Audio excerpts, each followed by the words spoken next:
আসুন আমরা চাঁদাবাজি বন্ধ করি।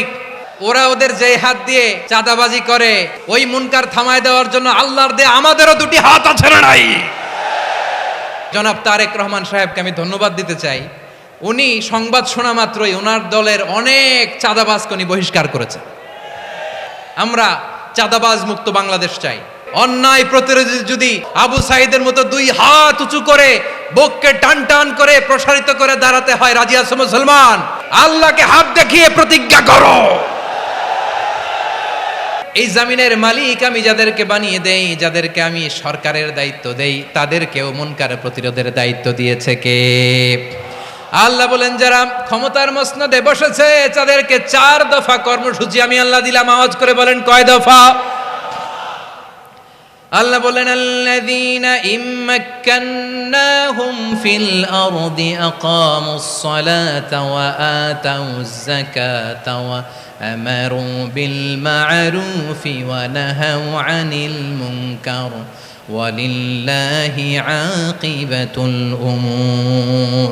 যারা এই জমিনের উত্তরাধিকার হয়েছে তারা 4 দফা কর্মসূচি নিয়ে সামনে আগাবা। সালাত কায়েম করবা, যাকাত আদায় করবা, সৎ কাজের আদেশ দিবা, অসৎ কাজ থেকে মুনকার প্রতিরোধ করবা। আদেশটা কার? আমার প্রিয় চট্টলার ভাইরা, পুরো উম্মার দায়িত্ব মুনকার প্রতিরোধ করা। সরকার প্রধানের দায়িত্ব মুনকার প্রতিরোধ করা। এরপর আল্লাহ বলেন প্রতিটা ফ্যামিলির যিনি প্রধান সিইও বাবা, প্রত্যেক বাবারও দায়িত্ব এই মুনকার প্রতিরোধ করা। আওয়াজ করে বলেন ঠিক কি না? যেমনটি সাইয়েদনা লুকমান আলাইহিস সালাম ওনার কলিজার টুকরা সন্তানকে আদেশ করেছেন, ইয়া বুনাইয়া আকিমিস সালাতা ওয়া'মুর বিল মা'রুফি ওয়ানহা আনিল মুনকার। পড়েন সুবহানাল্লাহ। বাবা ছেলেকে সবক দিচ্ছে। কে সবক দিচ্ছে? কাকে?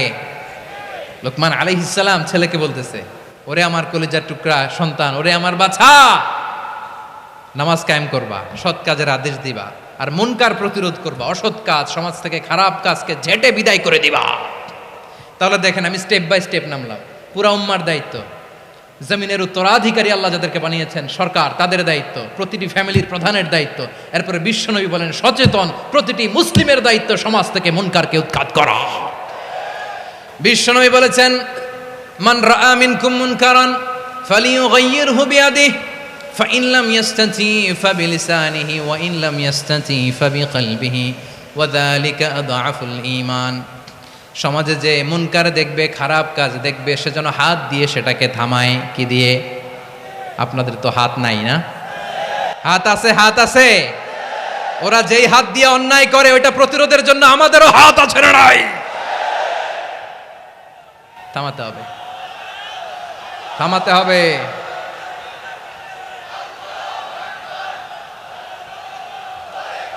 বসুন আমার প্রিয় ভাইয়েরা, ওরা ওদের যে হাত দিয়ে টেন্ডারবাজি করে, চাঁদাবাজি করে, ইফটিজিং করে, দখলবাজি করে, যে হাত দিয়ে ওই মুনকার থামায় দেওয়ার জন্য আল্লাহর দিয়ে আমাদেরও দুটি হাত আছে না নাই?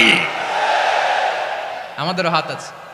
থামাইতে হবে, থামাইতে হবে, হিম্মত করতে হবে।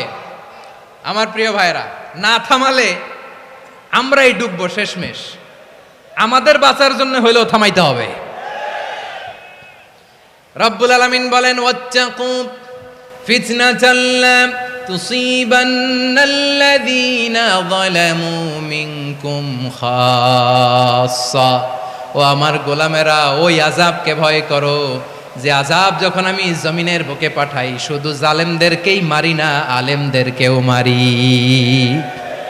আযাব যখন আসে তখন শুধু জালিমই মরে না, আলেমও মরে। জানেন মুসা আলাইহিস সালামের পায়ে একবার একটা লাল পোকা কামড় দিয়েছে, লাল পিঁপড়া। লাল পিঁপড়া কামড় দিলে খুব আরাম লাগে না? কি লাগে? হ্যাঁ, জলে না? লাল একটা পিঁপড়া কামড় দিছে, তো উনি রেগে মেগে পাশি দেখে লাল পিঁপড়ার বাসা, পা দিয়ে ডলে মুছে সবগুলো পিঁপড়া মেরে ফেলছে। এই ঘটনাটা আল্লাহ ঘটিয়েছেন এজন্য মুসা আলাইহিস সালাম ছিলেন কালিমুল্লাহ, সরাসরি আল্লাহর সাথে কথা বলতেন। তিনি আল্লাহকে জিজ্ঞেস করেছিলেন, আল্লাহ তুমি যখন কোনো জনপদে আযাব পাঠাও, শাস্তি দাও, ওখানকার শুধু জালেমরাই তো মরে না, ভালো মানুষগুলাও মরে, তো আযাব দিবা মুশরিকদের উপর দিবা, অবাধ্যদের উপর দিবা, ভালো মানুষগুলারে মারো কেন? আল্লাহ বললেন, মুসা তোমার যে কামড় দিছিল পায়ের মধ্যে পিঁপড়া, কয়টা পিঁপড়া? জোরে বলেন। একটা পিঁপড়া, তো সবগুলারে মারলা কেন? রেগে মেগে পুরো পিঁপড়ার বাসা ভেঙে মেসাকার করলা কেন? এই মুসা, আমি যখন অ্যাকশনে যাই, আমি যখন শাস্তি দেই, তখন এত বাস বিচার করা হয় না, বাস বিচার করা যায় না। যখন অ্যাকশনে যাওয়া হয়, ওইটা ডাইরেক্ট অ্যাকশন হয়ে যায়। চিল্লায় বলো ঠিক কিনা? এজন্য আমাদের বাঁচার জন্য হলেও এই পাপ থামাতে হবে, এই শয়তানের অট্টহাসি থামাতে হবে, অন্যায় অপরাধ সমাজ থেকে আমাদের থামাতে হবে। কারণ আযাব আসলে ওরাও মরবে, আমরাও মরব। একটা জাহাজ 2 তলা, আপনি আছেন 2য় তলায়। শুনতেছেন? শুনতেছেন? জাহাজ কয় তলা? আপনি কোন তলায়? 2য় তলায়। নিচের তলার কিছু লোক জাহাজের তলা ছিদ্র করতে আরম্ভ করছে। কি ছিদ্র করতেছে? আচ্ছা, জাহাজের তলা ছিদ্র করলে তলা দিয়ে কি ঢুকে?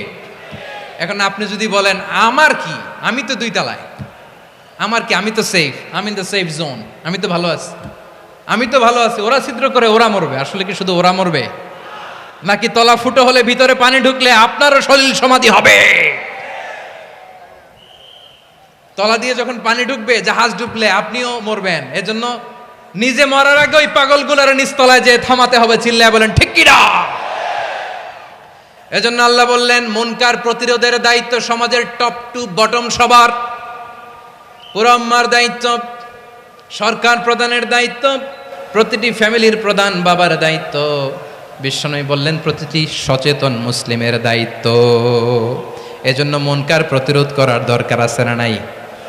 সমাজে এই যে ইফটিজিং হয়, আপনার বোনের বয়সী একটা মেয়েকে কিছু বকাটে টিটকারি করে, এই বলে সেই বলে, নোংরা কথা বলে, রাস্তায় দেখেও আপনি পাশ দিয়ে না দেখার মতো চলে যান কেন? আপনি দাঁড়ান না কেন? আপনি দাঁড়ালেই তো থেমে যাবে। কারণ সত্যের যে শক্তি, তার সামনে মিথ্যা মুখ থুবড়ে পড়ে। আপনার সামনে ও কিছুই না, নাথিং। আপনি দাঁড়ান, ওকে প্রশ্ন করেন যে আমার বোনকে তুমি ডিস্টার্ব করো কেন? আপনাকে দেখে আরো 5 জন দাঁড়াবে, 5 জনকে দেখে আরো 10 জন দাঁড়াবে। আমাদের নীরবতা আর আমাদের নিশ্চুপ থাকাই জালিমদেরকে আরো শক্তিশালী জালিম বানিয়েছে। এজন্য মুনকার প্রতিরোধের দায়িত্ব আমাদের সবার। টেন্ডারবাজি, চাঁদাবাজি, দুর্নীতি, অপরাধ, দখলদারিত্ব, মজুদদারি, এগুলো সব কিছু একসাথে প্রতিরোধ করতে হবে। ঠিক কিনা বলেন? একটা মানবিক সমাজ যদি চাই, প্রতিরোধ করতে হবে। প্রিয় ভাইয়েরা, আল্লাহর শপথ নিয়ে বলি, এই নাসিহাতগুলো সবার জন্য, সব দলের জন্য, সব মতের মানুষের জন্য। আমরা কোনো দলের প্রতি মানুষকে ডাকি না, আমরা ডাকি ইসলামের দিকে। সব দলের, সব মতের, সব মানুষদেরকে আমরা আহ্বান জানাই, আসুন আমরা একটা সুন্দর সমাজ বিনির্মাণ করি। এই যে নতুন বাংলাদেশের এক সুযোগ এসেছে, আর জীবনে হয়তো আসবে না, সামনের 100 বছর এই সময় আসবে না।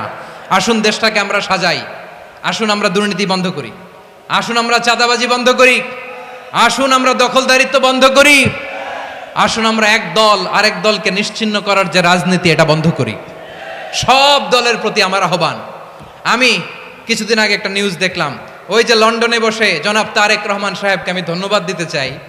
উনি সংবাদ শোনা মাত্রই ওনার দলের অনেক চাঁদাবাজকে উনি বহিষ্কার করেছে। I do appreciate. প্রতিটি দলের এরকম ইনিশিয়েটিভ নেওয়ার দরকার আছে না নাই?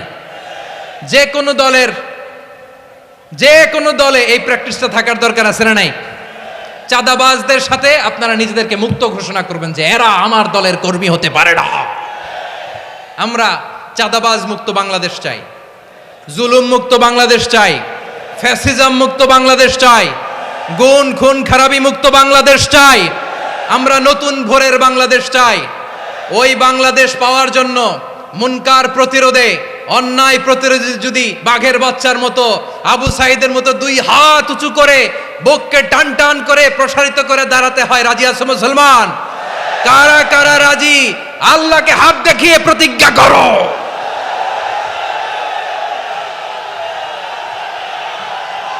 রাব্বুল আলামিন বলেন, ওয়ায়ানহা আনিল ফাহশাই ওয়াল মুনকারি ওয়াল বাগি ইয়াইদুকুম লাআল্লাকুম তাযাক্কারুন। বসুন।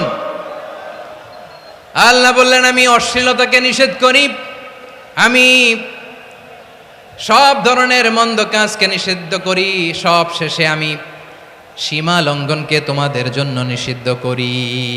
আলোচনা মনে আছে তো, না ভুলে গেছেন? নিষিদ্ধ করেছেন কয়টা জিনিস? 1 নম্বরে অশ্লীলতা, 2 নম্বরে মুনকার তথা সব মন্দ কাজ, 3 নম্বরে আল বাগি, সীমা লঙ্ঘন, ক্রসিং দ্য লিমিট। সীমা লঙ্ঘন করা ভালো না। We all should know our limits. চিল্লায় বলেন ঠিক কিনা? একই আয়াতে আল্লাহ বললেন কুল ইন্নামা হাররামা রাব্বিয়াল ফাওয়াহিশা মা যাহারা মিনহা ওয়া মা বাতানা ওয়াল ইসমা ওয়াল বাগিয়া বিগাইরিল হক। অন্যায় ভাবে যে অবাধ্য হয়, যে সীমা লঙ্ঘন করে, তাদেরকেও আমি এটা হারাম করে দিলাম। সীমা লঙ্ঘন করা হারাম, সীমা লঙ্ঘন করা হারাম। আল্লাহ বারবার আমাদেরকে ওয়ার্নিং দেয়। যখন আমরা থামি না তখন আল্লাহ ধরে, আর যখন ধরে তখন ছাড়ে না। ধরে না, ধরলে আল্লাহ। ফেরাউনকে কিন্তু হুট করে ধরে নাই, আপনারা জানেন 9 বার ওয়ার্নিং দিয়েছে। ফেরাউনকে আল্লাহ তাআলা ওয়ার্নিং দিয়েছিল কয়বার? বীর চট্টলার বীর সেনানীরা আওয়াজ করে বলেন, ফেরাউনকে ধরার আগে ওয়ার্নিং দেওয়া হয়েছিল কয়টা? রব্বুল আলামিন বলেন ওয়ালাকাদ আতাইনা মূসা 9 আয়াতিন বাইয়িনাত, 9টা মুআজিজা দেখিয়েছি। 1 2 3 বারবার এইভাবে রিমাইন্ডার, ওইভাবে রিমাইন্ডার, এইভাবে নসিহাত, ওইভাবে দাওয়া। ফাকুলা লাহু কাওলান লাইয়িনা, নরম করে বলো, সফট করে বলো, যত ওয়ে হতে পারে দাওয়া মেথোডোলজির মূসা আলাইহিস সালামের সব অ্যাপ্লাই শেষ। 10ম বারে যে আল্লাহ ধরছে, 10ম বারে যে ধরেছে। এজন্য আল্লাহ বলেন আমি সীমালঙ্ঘনকে পছন্দ করি না। কোরআনের অন্য আয়াতে বাগীকে বলা হয়েছে আল ইতিদা, সীমালঙ্ঘন যারা করে তাদেরকে আল্লাহ বলেছেন মুতাদিন। ওয়াকাতিলু ফি সাবিলিল্লাহিল্লাযীনা ইউকাতিলুনাকুম ওয়ালা তা'তাদু ইন্নাল্লাহা লা ইউহিব্বুল মুতাদিন। আমি সীমালঙ্ঘনকারীদেরকে কোশ্চিনকালেও পছন্দ করি না। আমরা যেন সীমালঙ্ঘন না করি, রাজি আছেন তো? যে কোনো ক্ষেত্রে ইবাদতে যেন সীমালঙ্ঘন না করি। অনেকে আমরা ইবাদতে সীমালঙ্ঘন করে ফেলি। বিশ্বনবী সাল্লাল্লাহু আলাইহি ওয়াসাল্লাম যেটা শিখিয়েছেন এর বাইরে যে অতিরিক্ত বুজুর্গ হতে চায়, এরকম আছে না নাই? করা যাবে না, কোনো ক্ষেত্রেই সীমালঙ্ঘন করা যাবে, এমনকি যুদ্ধক্ষেত্রেও না। বিশ্বনবী সাল্লাল্লাহু আলাইহি ওয়াসাল্লাম বলেন খবরদার যুদ্ধক্ষেত্রেও সীমালঙ্ঘন করো না। কি সুন্দর ইসলাম আমরা পেয়েছি। বিশ্বনবী বলেন খবরদার যুদ্ধের ময়দানে কোনো নারীর গায়ে হাত তোলো না, কোনো শিশুর গায়ে হাত তোলো না, কোনো গবাদি পশু হত্যা করো না, কোনো শস্য ক্ষেত্র ধ্বংস করো না, ইবাদতরত অন্য ধর্মের কোনো সন্ন্যাসীর গায়ে হাত তুলো না। বলেন সুবহানাল্লাহ। তাহলে আমরা সীমালঙ্ঘন করতে পারবো? প্রিয় ভাইরা, একটা সুখী সমৃদ্ধ শান্তির সমাজ, মানবিক সমাজ যদি আমরা গঠন করতে চাই, আমাদের আল্লাহর দেয়া কয়টা আদেশ মানতে হবে বলেন দেখি? সবাই বলেন কয়টা? আর বেঁচে থাকতে হবে কয়টা জিনিস থেকে? আওয়াজ করে বলেন কয়টা? আচ্ছা, আদেশ নাম্বার 1 কি ছিল বলেন? আল্লাহর আদেশ কি? 1 নাম্বার আদাল, ন্যায়পরায়ণতা। আমরা সুবিচার, সুশাসন, ন্যায় বিচার চাই কি চাই না? 2 নম্বরে কি ছিল? মাশাআল্লাহ, আওয়াজ করে বলেন 2 নম্বরে কি ছিল? ইহসান, আমরা যেন সবার প্রতি দয়া পরবশ হই, ইহসান করি। 3 নম্বরে কি ছিল? নিকটাত্মীয়দের দান করা, তাদের অধিকার প্রাপ্য বুঝিয়ে দেওয়া। পাশাপাশি 3টা জিনিস থেকে আল্লাহ বারণ করেছেন, নিষেধ করেছেন। তার প্রথমটা ফাহশা, অশ্লীলতা। অশ্লীলতার সাথে আমাদের কোনো সম্পর্ক। আজকের এই ঐতিহাসিক চট্টগ্রামের প্যারেড ময়দান থেকে আমরা যত ধরনের মা যাহারা মিনহা মা বাতান, প্রকাশ্য অপ্রকাশ্য, দৃশ্যমান অদৃশ্যমান, সব অশ্লীলতা থেকে নিজেদেরকে মুক্ত ঘোষণা করলাম। অশ্লীলতাকে আমরা না বলে দিলাম।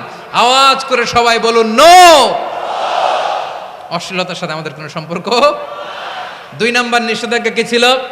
আল মুনকার, সমাজের যত মন্দ কাজ এগুলোকে আমরা প্রতিরোধ করব। রাজি আছেন তো সবাই? 3 নম্বরে আল বাগি, সীমালঙ্ঘন। কোন মুসলিম সীমালঙ্ঘন করে না, এমনকি যুদ্ধক্ষেত্রেও না। আওয়াজ করে বলেন ঠিক কিনা? রব্বুল আলামিন শেষে বললেন ইয়াইদুকুম লাআল্লাকুম তাযাক্কারুন, আল্লাহ তোমাদেরকে উপদেশ দেন যাতে তোমরা শিক্ষা গ্রহণ করো। আমরা উপদেশ দিব, আমরা জোর করে কাউরে কিছু মানাতে চাই না। লা ইকরাহা ফিদ্দিন ওয়া যাক্কির ফাইন্না যিকরা তানফাউল মুমিনিন। উপদেশ দিলে এটা মুমিনদের কাজে দেয়।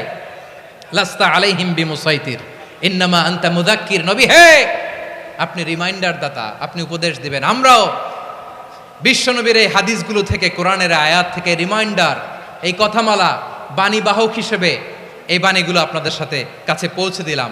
আমরা আল্লাহ তাআলার কাছে প্রার্থনা করি, আল্লাহ আমরা যেন আদল দিয়ে আমাদের সমাজকে গঠন করতে পারি, আল্লাহ আমরা যেন ইহসান করতে পারি, আমরা যেন নিকটাত্মীয়দের দান করতে পারি। আল্লাহ যত ধরনের অশ্লীলতা, অনাচার, মন্দ কাজ, সীমালঙ্ঘন, অবাধ্যতা থেকে যেন আমরা বেঁচে থাকতে পারি। আল্লাহ তাআলা আমাদের সবাইকে কথাগুলো বোঝার ও আমল করার তৌফিক দান করুক।